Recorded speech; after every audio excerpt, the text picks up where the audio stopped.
and welcome to Story of the Day for Monday the 20th of April, and we're picking up on chapter 20 of David Walliams' Grandpa's Great Escape, and there had been some mysterious snoring coming from the Spitfire at the Imperial War Museum. "Come along, Jack," called Miss Verity from below before turning to go into the next room of the museum. "Coming, miss," the boy shouted down from the walkway, even though he had no intention of following her just yet. He needed to find out if someone was really asleep in the Spitfire. "Hello," called Jack in the direction of the fighter plane. There was no response.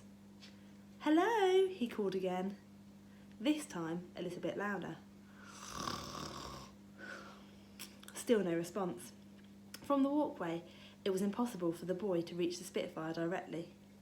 A running jump would surely be fatal. The planes were suspended high off the ground. However, the wing of the Sopwith camel was not far from the walkway. If Jack could somehow clamber on that, then he would be able to crawl along it to the next plane, and eventually he would be able to reach the Spitfire. Jack could be brave in his imaginary aeroplane, but he had never felt brave in real life, just shy and rather timid. Now he was about to break all the rules. Jack took a deep breath, not daring to look down. The boy climbed up on the handrail of the walkway. He closed his eyes, and before leaping onto the wing of the World War I biplane, he took a deep breath.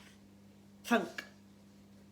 The Sopwith camel was largely made of wood and much lighter than the boy had imagined. His weight made the ancient fighter plane wobble.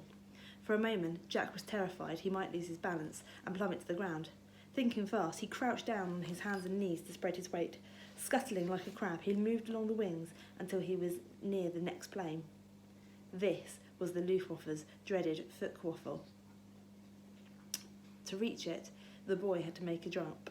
Once again, he took a deep breath and sprang through the air. Thunk!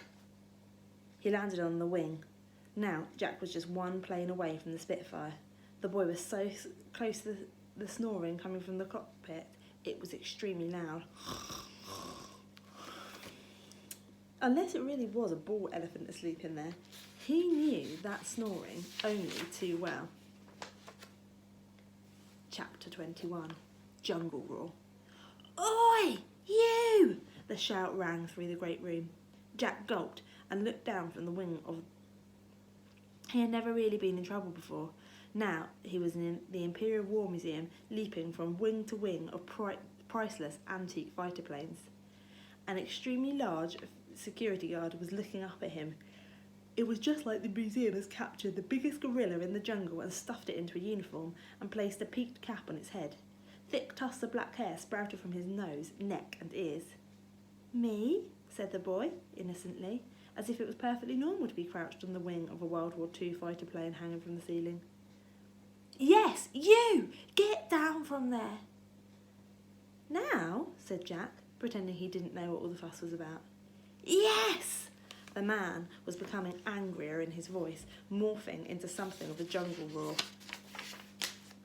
This roar was so loud that it drew all the museum's visitors back into the room.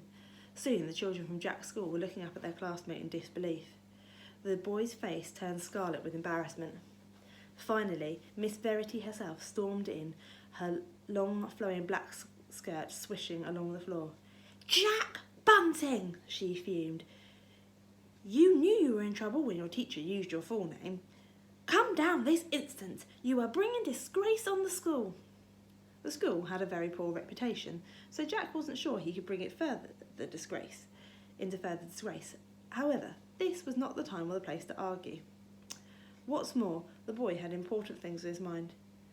"I just need to jump on the Spitfire, miss, and then I promise I'll be straight down," he said. There was a ripple of laughter from all the kids. The towering security guard did not find it funny. He bounded up onto the walkway.